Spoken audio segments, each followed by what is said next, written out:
which were probably the cause for my sickness, or were the blocks in receiving my healing. The Lord revealed those areas. And what I was not able to do earlier I used to say things like, I will never forgive that person. I don't even want to look at their face. I don't want anything to do with them. They are as good as dead to me. Without me realizing, or without me having to put that effort to forgive somebody, that anger, that hatred that I was harboring, that left me. Because now that anger was replaced with God's love, because my focus shifted from what somebody else had done to me, which was wrong, which had hurt me. My focus shifted from that to how much my God loved me. And in that love, how much my God did for me. When my focus shifted to that, the key in that was tongues. Because I was praying all the time. And the Bible also tells us, pray in tongues, pray in the Spirit all the time. All the time.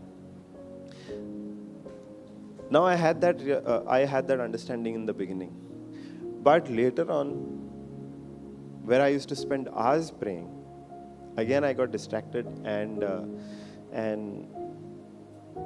started praying in tongues less and less.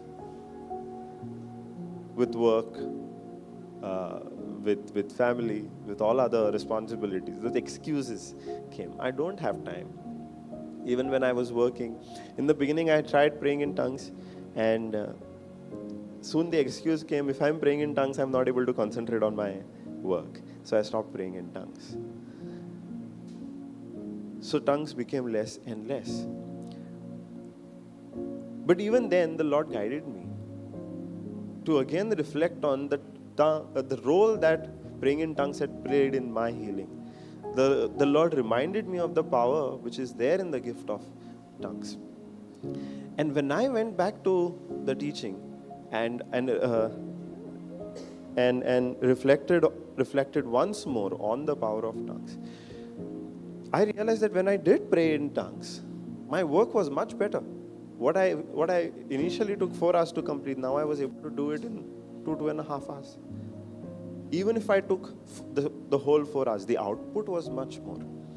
Because now I'm not doing it with my own ability. Yes, there is my mind is applied, but my mind is now going beyond its ability and tapping into God's ability, because I'm yielding to the Holy Spirit. A few days ago we were reflecting, when we do pray in tongues, it is the Holy Spirit inside of us interceding on our behalf. The power that God has given in our own tongue, in our own words, it is now the Holy Spirit using that same power, the power in our tongue, for our advantage. For our advantage. And one of the reasons we encourage praying in tongues over here is, and constantly, I don't know how many of you have had the question, why are they asking us to pray in tongues all the time? Initially, I used to have. Why so much stress on tongues? But the reason for that is, tongues is a weapon given to us. It's a superpower given to us. And the Bible is very clear. Pray in the Spirit, pray in tongues all the time. The Bible does not say pray. It also talks about singing in tongues. Singing in tongues. The Bible also talks about going to another deeper level and talks about groaning. So, over here, as a group, we can pray in tongues. But once you are out of here, you're going to be alone. Your family may understand it or may not understand it. Then what? Then the temptation will come again, okay, I cannot pray in tongues in front of my family. They get offended. What do we do then? Do we stop praying in tongues? We are going to resume work. We cannot pray in tongues while we are at work. That excuse is going to come. What do we do then? Do we stop praying in tongues? No. Here we pray loudly. But when we do go back to our lives outside of the retreat center, we can continue praying in tongues, even as a whisper. We are walking from, let's say, uh, you're a lecturer, right?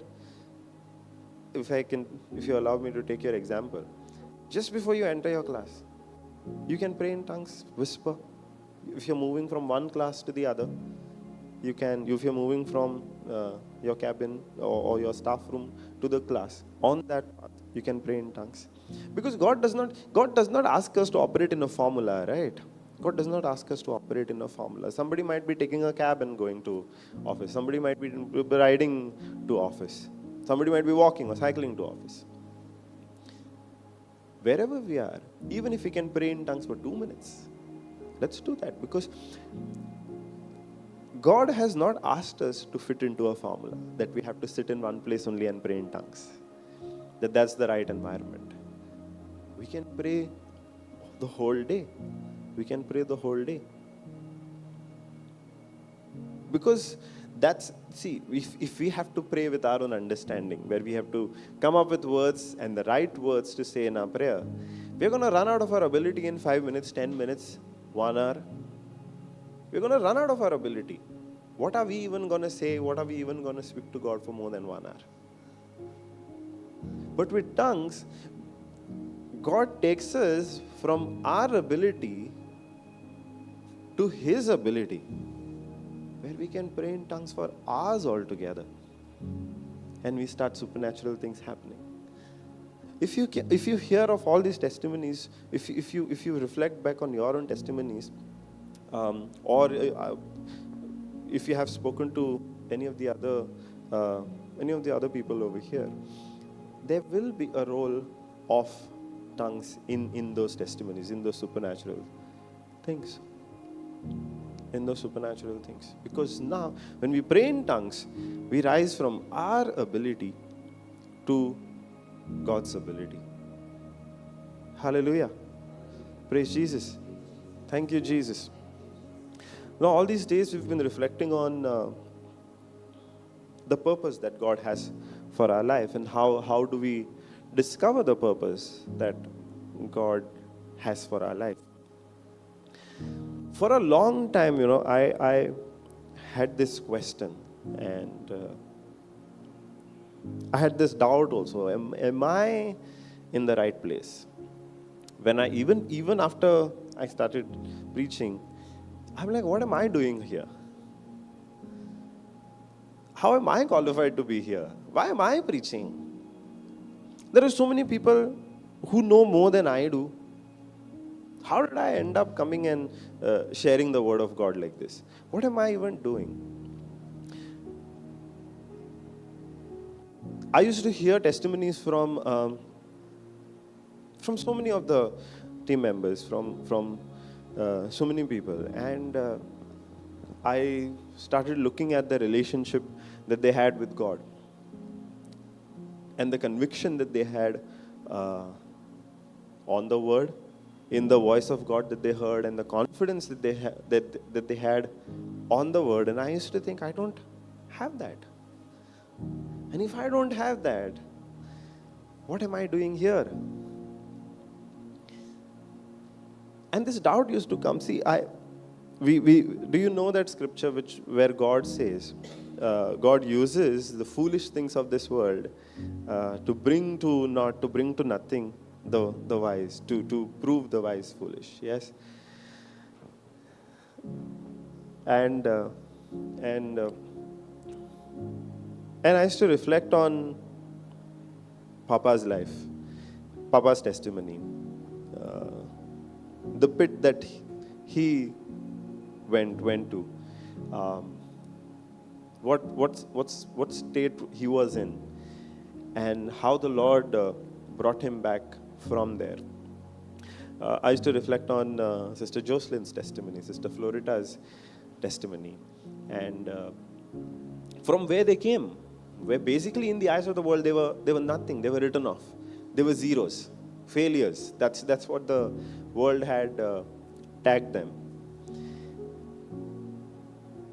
But the Lord brought them up from that place, from a place where they would fail in school again and again and again, from not being able to remember basic things in school. from a life of failure where there were multiple suicide attempts. Nobody respected, nobody valued. Everybody said they are good for nothing. Tags were given, slow coach. But now if I see their life, I'm looking at the glory of God, where He has brought them from that place, probably the lowest place imaginable, to this place where they are sharing the word of God boldly. They are declaring the glory of God so boldly. And they've grown in that relationship with God so boldly. And I understood. They're not doing it by their own ability. It is the grace of God manifest in their life. It is the mercy of God manifest in their life. If they go out and preach the gospel with boldness, it is not their ability. It's not their ability. It's not their intellect. It's not how intelligent they are. It is the grace of God which is manifest in their life. But I used to think, Lord, they are there. You could lift them up. You used their weakness to you in their weakness, you showed your strength. You showed your power. But I used to think I was never like that. So how can God use me? I was on the other side. Always good marks. Topper in my school. Head boy, captain.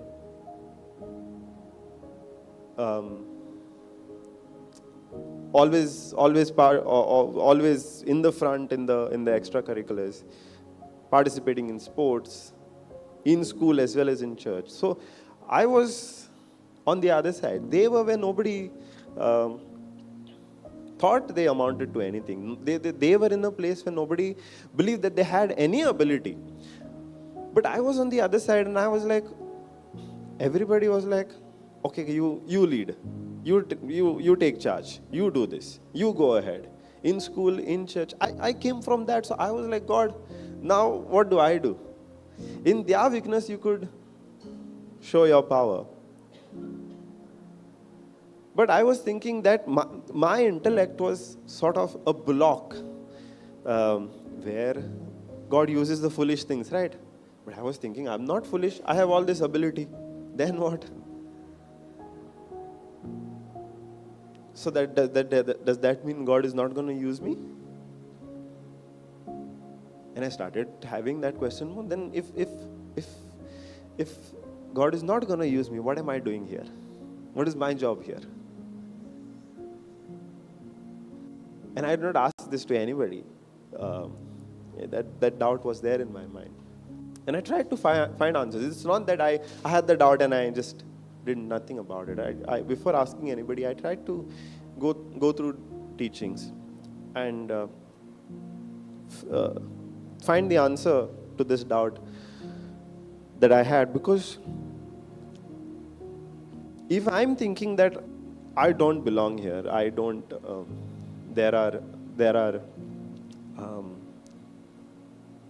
people who know much more than me. Even in my healing, for a long time I felt I have not suffered as much as some other people have. They have gone through much more than I have. Even so, the first time I shared my testimony, and that was uploaded on YouTube, a lot of people got in touch. A lot of people who were going through the same sickness, they started reaching out. And when they described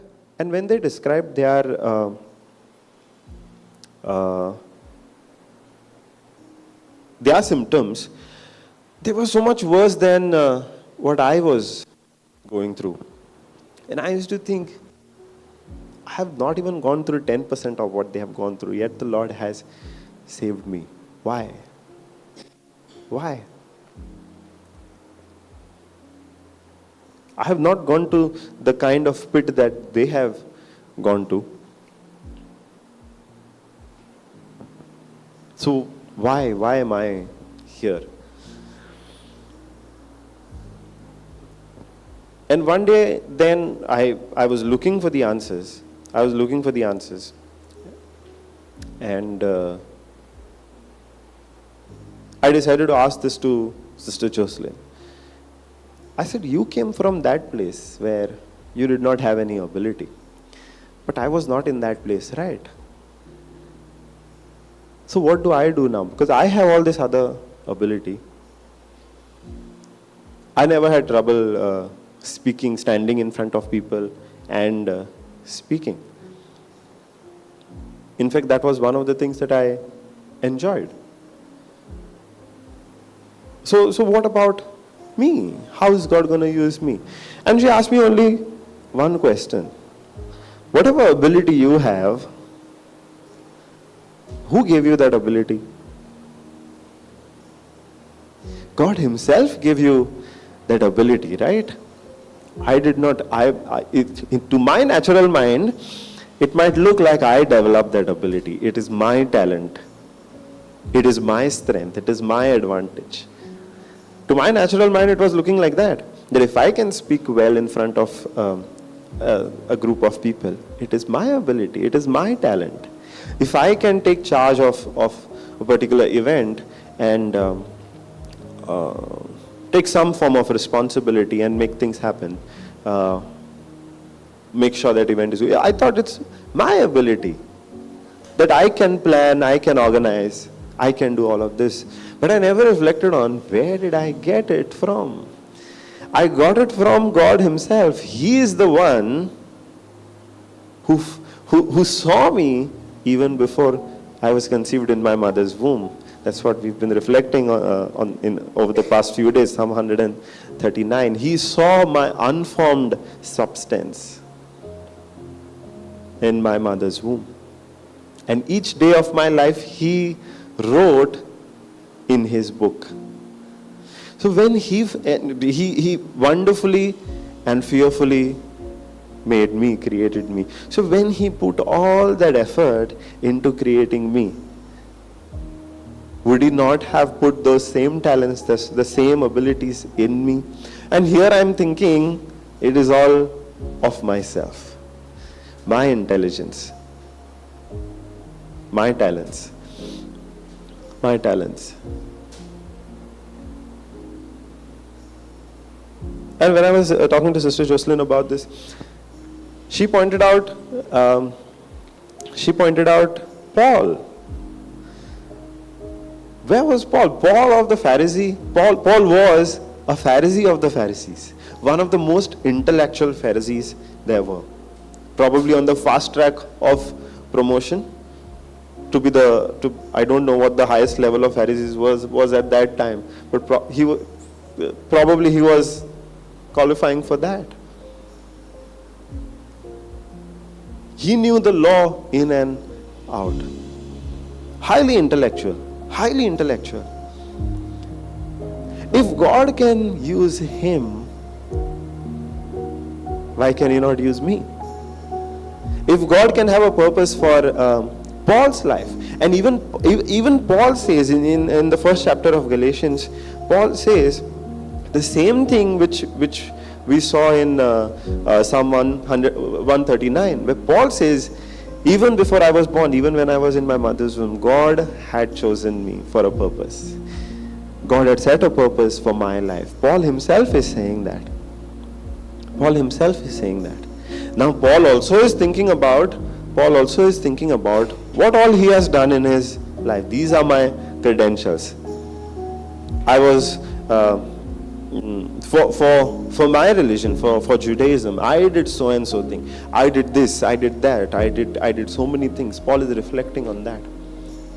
Yet he's saying, even before I was born, God had put a purpose for my life, that through me, the gospel of grace, the gospel of Jesus Christ would be preached, even before he was born.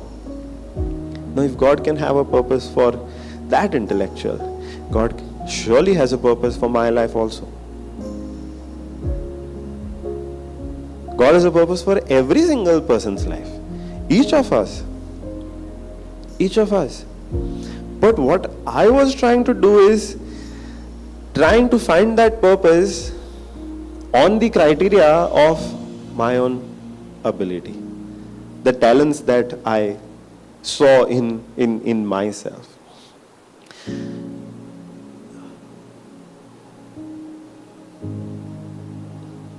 Now, if I ask you a question, okay? You have two groups of people. You have two groups of people that you want to go and do business with. Okay? You have two groups of people. One is these businessmen who you want to do business with. These two groups of people. Okay? One side is this group of businessmen who work with suit and tie in tall buildings, in conference rooms with laptops. Okay? One side you have that group, uptight group, suit, boot, tie. The other side you have a group of fishermen. You want to do business with them, who live by the coast. Every day they are out on the sea getting in fish. You go to where they live, they don't have tall buildings, they have one-floor houses, nets all around, and that place is stinking of fish. You have that place. Now you want to do business with both these groups.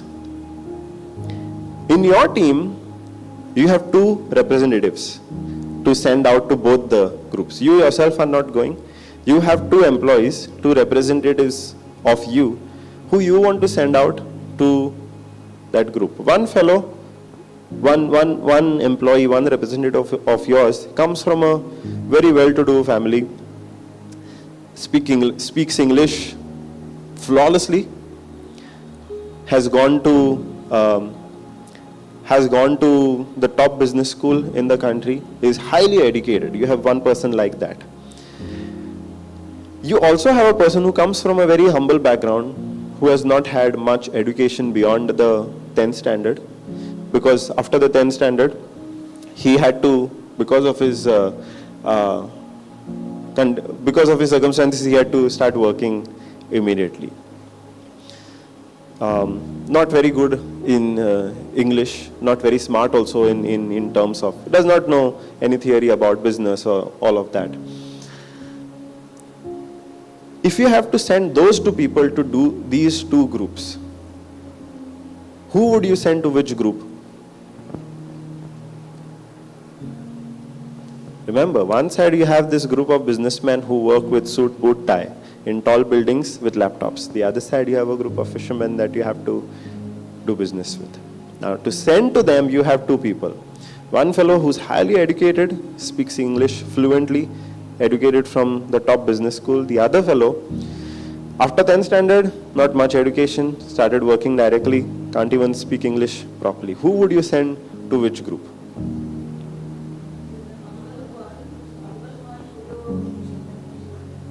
The person with the humble background to the fisherman, okay. The highly educated one to the businessman with the suit and boot. You know what this is? I would do the same thing. I'm not saying this is wrong. I'm in my understanding, I would do the same thing, because if I have to deal with these businessmen who work with suits, I need somebody who looks like them, who talks like them, who is educated like them. Yes? I would send that person to this group. And that other person will be able to relate more to the fishermen, right? Because the fishermen also, they don't go to top schools, top universities to get educated. When they are children only, they start going in the sea and they start fishing and they continue their business. So I would spend this person with the humble background to the fishermen.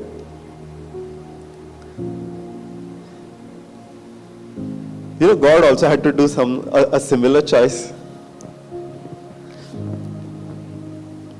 one person, this fish, the person that you would send to the fisherman, imagine that person. That person was Peter. That person was Peter. Very hot-tempered. A lot of times he did not have control over what he spoke. He spoke a lot of wrong things also. And the other side was the person who's highly educated. That was Paul. That was Paul. Highly educated, very fluent in the traditions, in the religion. But when God had to send them out on a purpose, when God set a purpose for their life to preach the gospel, he sent Peter to this group of highly educated intellectuals, and he sent Paul, who had all that education, to the people who don't know anything. To the people who don't know anything. That means God sent this intellectual, highly educated person to the fishermen, and this person with the humble background who cannot even talk proper English to the businessman with suit, boot and tie. Why? Does that not look foolish? How will this person talk to this group, and how will this person be able to, with all his education, relate to somebody who has never gone to school, hardly gone to school? But that's what God did. That's what God did. He sent Peter to preach the gospel to the Jews who knew their tradition, who knew their religion. He sent Peter to minister to them, to preach the gospel to them. And he sent Paul, who was the Pharisee of the Pharisees, a highly intellectual, with a lot of credentials to his name. He sent Paul to preach the gospel to the Gentiles who did not know anything.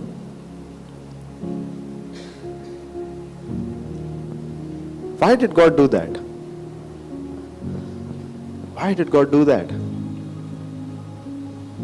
If we go on a mission and we go out and say, I'm walking in the purpose of God, I'm at the center of God's will for my life, and all that we are doing is depending or going by the ability that we have, when things go right, we are going to take all that credit.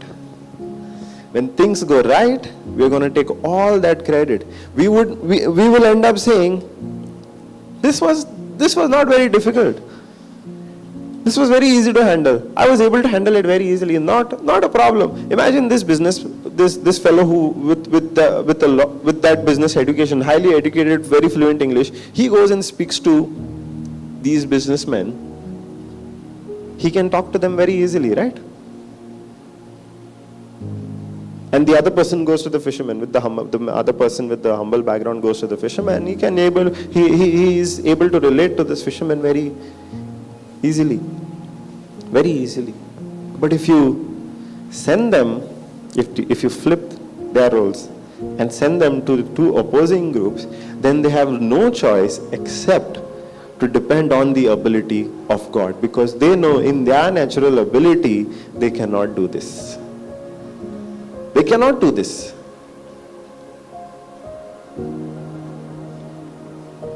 What ability Peter had to go and preach the gospel to the Jews in the synagogue? The rabbis at that time would know more than Peter. They would challenge Peter. How would Peter face those challenges? How would Peter answer the questions that he would get? That's when he knows it's not his ability. It's not what he can do. It's God. It's entirely God. If he can preach the gospel to the Jews, who know their tradition, who know the word of God, then it is not his ability, it is God's ability. And if God can use Paul to preach to the Gentiles who don't know anything, in fact, Paul would have been the correct person to go to the Pharisees, right? To go to the Jews. He would have been the correct person. Not Peter. Peter probably was the correct person. In the natural, Peter might have looked like the correct person to go to the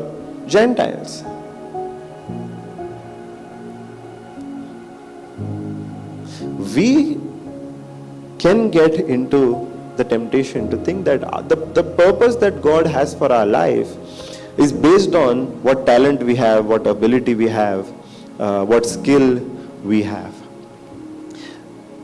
Because that's what we naturally assume. If I'm good at singing, maybe my purpose is to be in the singing ministry, the choir ministry. If I'm very good at cooking, maybe my ministry is the food ministry. If I'm good at speaking, maybe my ministry is the preaching or the teaching ministry. That's what those are the roles that we assume, that is the purpose that we assume God has for us based on what we can see in ourselves, based on the talents that we can see in ourselves. But if God had to look at those talents in the people He sent out, His mission would never be successful. His mission would never be successful.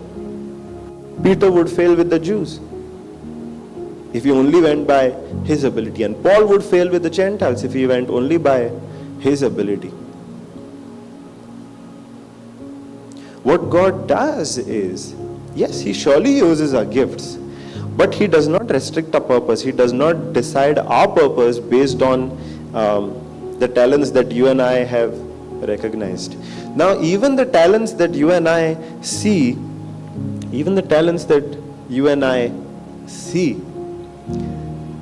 there could be so many other talents and so much more ability, yet that we have not discovered. If we actually look at our life, how much effort have we put into really discovering all of our talents? You know how they show an iceberg? You would have seen some image where if they have to show the actual iceberg, it seems, what we see above the water, that's like 1/3 of the size of the iceberg. It's a very small part of the whole iceberg that we can see above the water. But actually, underneath the water, the iceberg is much, much bigger than what we can see above the water. Even the talents that you and I can recognize in ourselves, our ability that we can see today, recognize today, it's only that what we have, what we are seeing on top of the surface. But there is so much more that God has put in our spirit that we have not yet discovered.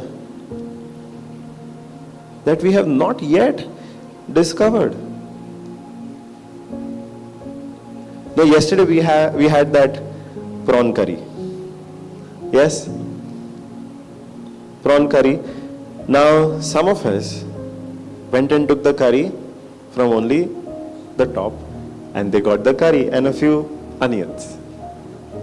And probably the small pieces of potato also, because they only took from the surface, from the top. But some of us took the ladle, stirred it up, went right to the bottom of the utensil and scooped up a good amount of prawns, good amount of potatoes, good amount of onions, and the curry. Was it that the prawns were not there for the person who took from top only? No, the prawns were there. We only did not take the ladle, stir it up, go right at the bottom and draw those prawns out. We only stuck to the surface. But the person who took the ladle, stirred it up, scooped from the bottom, got more prawns. There is still a lot more ability. There is still a lot more ability that God has put in our spirit that we are yet to discover.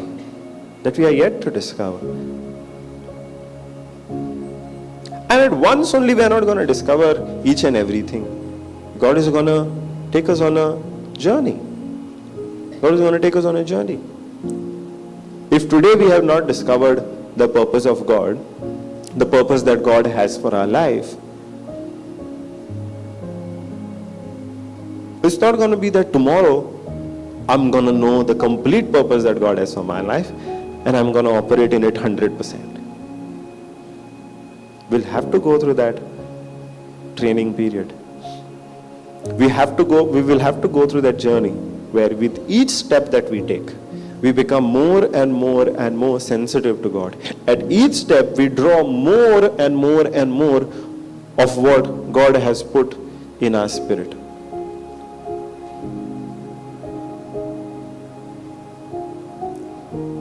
For us, it started that way. If I have to reflect back on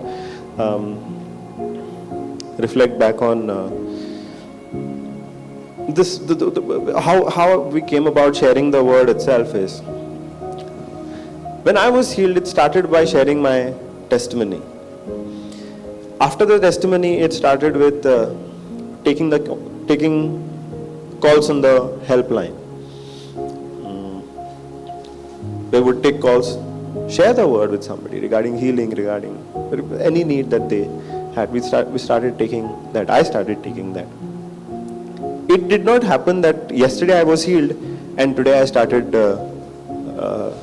preaching or teaching in this manner, standing in front and taking a session. It did not start with that.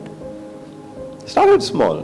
Because if I have to come and teach something, but I have not spent time reflecting on it, I have not spent time meditating on it, if I have not spent time putting that into practice in my own life, the words that I'm going to come and speak for these 2 hours is going to be empty. It's just going to be theory. It's not going to help anybody. It's not going to help you who are listening. It's not going to help me. I would be doing with my own ability where I would treat it like any other session. And that had started happening, in the beginning, where I was tapping more into my ability to come and take a session. Where I would say, my line of work before this was actually conducting training sessions. So I took that background and brought it into preaching. Where if I have to conduct training sessions, then I have to prepare, right? And those training sessions, each session would be around 4 hours long. So I knew how I prepared for those 4 hours sessions. I knew I had to prepare an outline of all the topics that I was going to talk about. Then under each topic, what am I going to talk about? What example am I going to use? Am I going to use some activity? All that was planned. It was timed also. For the first 1 hour, I'm going to talk about this. For the second hour, I'm going to talk about this. When am I going to give a break? I would have decided that. So I brought that experience and that ability over here, and whenever I had to take a session, I would take a good 1 hour before that to prepare that outline, to plan all the scriptures that I had to take, bookmark those in the phone as well as the Bible, write down some notes, especially write down notes, prepare notes that I would have to dictate. Because that's what we normally do, no? Yes, teacher. Yes, teacher. We give notes. So I prepared those. And after a point, I started realizing this 1 hour time is not enough to prepare.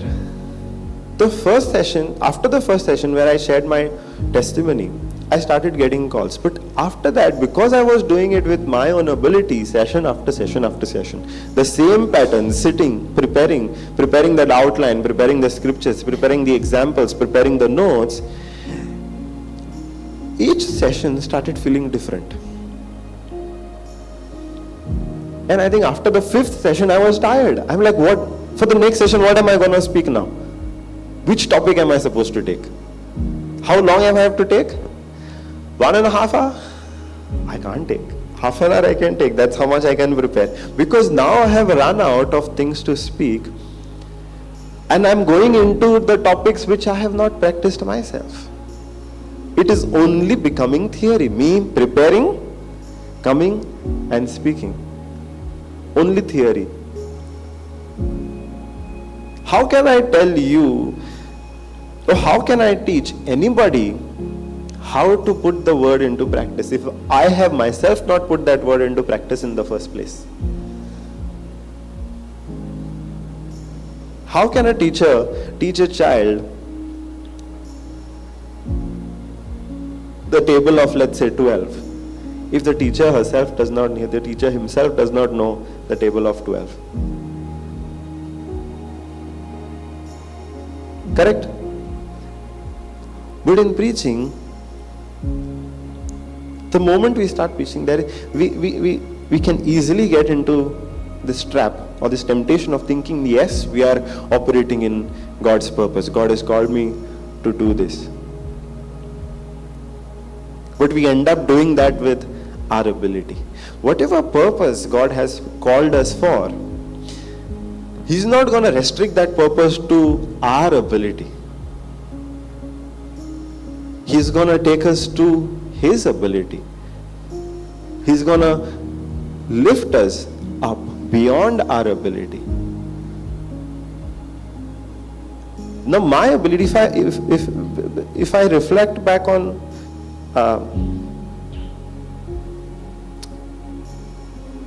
the preaching part of my life, or the teaching part of my life after my testimony, I was fairly comfortable with, right? Speaking in front of a group. But what about going to the hospital and sharing the word over there? I hated going to the hospitals previously. Before I got into the word, I did not want to step into the compound also of the hospital. I hated it. Because at that time I could not smell that, could not stand that smell of medicines. I could not see people suffer that. I never wanted to go to hospitals. If you tell me to do that in my ability, I would have said no. I don't want to go. I'm not comfortable going. But yet, when an opportunity came to minister to somebody who is in the hospital, at that time when I went, I did not even realize that smell is not bothering me anymore. Even if I notice the smell of all the medicines, I don't want to run away from there. Can I do it in my ability? No. Can I see people suffering with cancer? People who have gone through severe accidents? People who have received a report that they are not going to survive another day or another 2 days. In my natural ability, I cannot face that kind of a situation. But yet, when a call came to go and minister to somebody in the hospital, I was able to do that not with my ability, but because God showed me how to tap into His ability. But the same things that bothered me previously did not bother me anymore. I was able to go and share the word. In my ability, I would have said, I'm not going. I don't want to go. Previously, even if I went with my family, I would stay far away. I would tell them, you all go ahead. I'm not coming inside. No, am I doing that with my ability? No. It's a journey. I'm not saying I'm 100% there. In a lot of areas, the Lord is teaching me, guiding me to depend on His ability more and more. That's the journey that I was talking about. And to be able to do this, again the key is praying in tongues. How was Peter able to go and minister, preach the gospel to the Jews? How was Paul able to preach the gospel to the Gentiles? And through their preaching, thousands and thousands of people believed. Thousands and thousands of people came to accept Christ.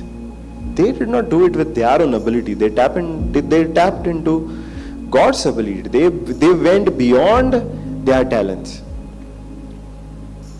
Did they know they had all those talents? Did they know Did Peter know that he had the ability to go and preach the gospel to the Jews? Probably not. But God had already put that ability in him. All that Peter had to do was step out in faith, and God would show him the way, help him discover the ability that he had put in him. Because if God has a purpose for our life, He's not going to leave us and say, okay, now this is your purpose, you figure out how to fulfill it. That's not God. That's not how God works. If He has set a purpose for our life, He has made every provision that we need to fulfill that purpose. He has made every provision that we need to fulfill that purpose. We have also been reflecting on Romans 12:1 and Romans 12:1 and 2, where Romans 1 talks about we being a living sacrifice, which is a reasonable service to God, and we do that by not fitting into the mold of the world, but rather by renewing our mind, we are transformed. We are transformed. But Romans 1 also, can you put that? Romans 12:1 and 2.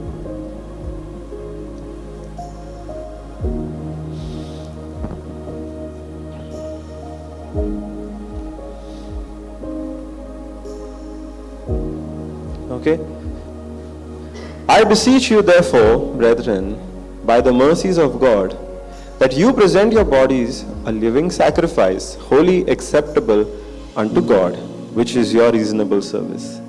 And be not conformed to this world, but be you transformed by the renewing of your mind, that you may prove what is that good and acceptable and perfect will of God. Now if we read 2, it starts with and. Now if it starts with and, we have to read the previous verse. But we go to the previous verse and it has therefore. Now when we see therefore also, what is it therefore? That means something else comes before that. That it is connected to what was just spoken before this. So let's go to chapter 11, the last verse.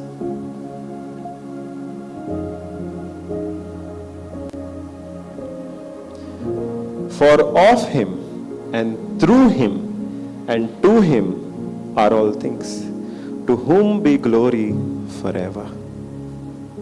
If we are to be a living sacrifice, we cannot do it with our ability. We have to tap into God's ability. If we have to be transformed by the renewing of our mind, we have to tap into His grace, His ability for us. If we are to fulfill His will for our life, if we are to find His will, discover His will, and fulfill that will, His purpose for our life, we cannot do it with our own ability. We have to rely on His ability, because everything now comes from Him. He is the source of everything and He is the goal of everything. If we are able to do something with our own ability, we are going to get tempted to take the credit. We are going to get tempted to take the credit. But the credit does not belong to us. The credit belongs to God, because now whatever we have, every ability that we have, the talent that we have, the purpose that we are on, it is His, and He has provided everything. It has come from Him, through Him, and for all. The glory belongs to God.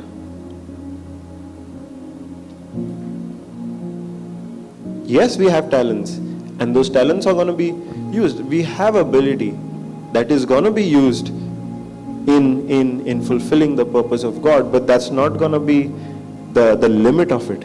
God is going to take us much beyond the ability that you and I have right now, because that is only the tip of the iceberg. There is a lot more that God has put in our spirit that we are yet to discover.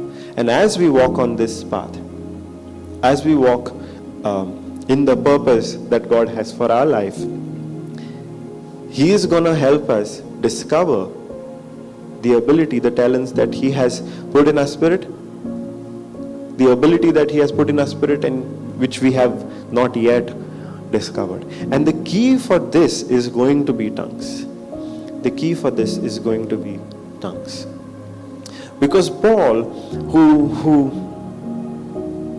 went out and preached the gospel of grace to the Gentiles, who wrote 2/3 of the New Testament, he himself says, I pray in tongues more than anybody else. I pray in tongues more than anybody else. And we see the account of the hardships that he went through. We see the accounts of the persecution that Paul had to go through. And we see God's power in that. We see God's power in that. How was Paul able to one day, all the Jews come against him and they beat him and they stone him and they think he is dead. Imagine a crowd who has stoned you and now they are satisfied that you are dead. That you are dead. And they drag you outside the city and just dump you over there, fully convinced that you are dead. Imagine the state that he would have had to be in. From that state, Paul gets up the next day and goes to the next city and preaches the gospel over there. How was he able to do that? Coming from a state where you are stoned and the people who have stoned you are convinced that you are dead. See, they were stoning not to punish, they were stoning to kill. They were stoning not like it was a death sentence. It was not, we'll stone you, you'll get a few wounds, you'll learn your lesson, you won't do this. They were not stoning to just scare, they were stoning to kill Paul. And if after stoning they were convinced that Paul was dead, Paul would have had to be in such severe state. But from that state, he gets up, immediately goes to the next city and preaches the gospel over there, and the people over there believe. How was he able to do that? In his ability, can we even imagine somebody being able to do that? Can we even imagine? Yet, in his weakness, God's power was made manifest. When he was weak, he drew on the strength of God. When he did not have any ability, he tapped into God's ability. He tapped into God's ability. And the result was supernatural. Because if God has a purpose for Paul's life, God has also made a provision for everything that Paul needs to fulfill that purpose. If God has a purpose for our life, He has already provided everything that we need to fulfill that purpose. At this moment, we are not going to get the full plan. We are not going to know 100% of the details. But as we step out in faith,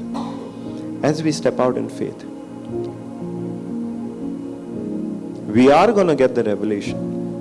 Because now, God is going to help us discover the potential that He has put in us. And the key to that is going to be tongues. Because when we pray in tongues, it is Holy Spirit interceding for us. It is the power of the Holy Spirit made manifest in our weakness. If we are only looking at our abilities, we are looking at just the surface level. There is a lot more that we are yet to discover. But the key is going to be tongues. Tongues is what is going to give us the strength to step out in faith, to believe when we hear to believe the voice of God when we hear it. Tongues is going to be the key. Hallelujah. Praise Jesus. So we don't pray in tongues for a few minutes, 5 minutes, 10 minutes.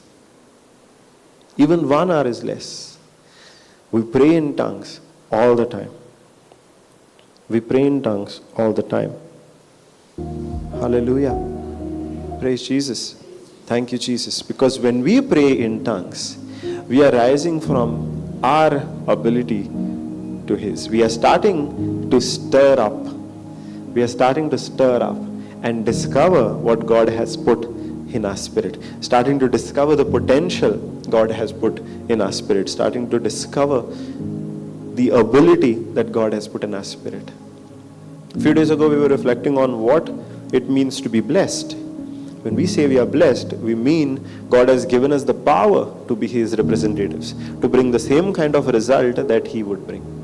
But He did not stop at that. He anointed us with His ability also. When we pray in tongues, we are going to discover that. We're going to discover that. The key is going to be tongues and praying in tongues all the time. Hallelujah. Praise Jesus. So with this understanding, when we pray in tongues, we're going to see things happen supernaturally. Things start working out. In my life, I have seen, within the family, in my career, in terms of my job, in terms of my health, things have worked out supernaturally when I prayed in tongues. That does not mean I ignored the word, okay? That I only prayed in tongues and did not hear preaching, did not study the word, did not read the Bible. I don't mean that. Because even when we are reading the Bible, we can pray in tongues. If we can pray in tongues while riding, while cooking, we can surely pray in tongues when we are reading the Bible also. Because when we pray in tongues, we don't have to, our mind does not have to be, does not have to put an effort into, okay, what am I supposed to say next? So the mind can fully be utilized to read the Bible even when we are praying in tongues. Because now we are not simply going by our ability, we are tapping into God's ability. Because now everything, the source of everything is Him. Hallelujah. Praise Jesus. Thank you, Jesus.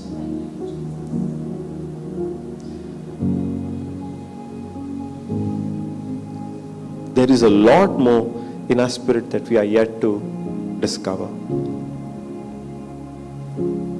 And over here, age does not matter. Does not matter at all. If God can use people over 100 who are 80, even beyond 175, how old was Noah?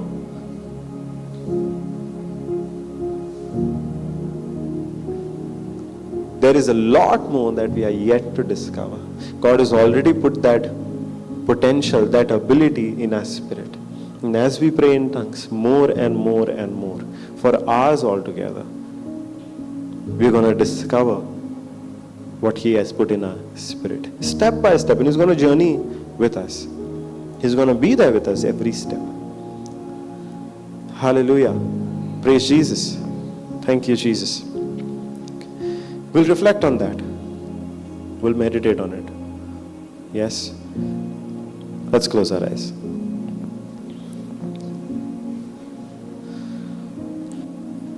Thank you, Abba Father. Thank you, Jesus. Thank you, Holy Spirit. Father, I thank you that you have created us so wonderfully. You have thought of each and every detail. You have planned each and every day of our life. You have a purpose for our life. Thank you, Father, that right now you're helping us discover, you're helping us learn how to discover the purpose that you have for our life. Father, I thank you that as you reveal our purpose, your will to us, I thank you that you have already given us the provision that we need to fulfill that purpose. Thank you for giving us your ability. Thank you for taking us beyond just our ability, our talents, our intellect, but giving us your ability and your power with which we can do much beyond, with which we can be confident that we are in the center of your purpose, of your will for our life. Everything is yours, Father, nothing of ours. We cannot boast about anything. We cannot boast about our talents because they have come from you. You have put them. You have designed them for us. We cannot boast of our abilities. We cannot boast of our intellect because even that has come from you. Everything is of yours, Father. Thank you, Father, for your Spirit inside of us, giving us the strength to walk in your purpose each day, giving us the ability, taking us beyond our weaknesses to walk in the purpose that you have for us. Thank you, Abba Father.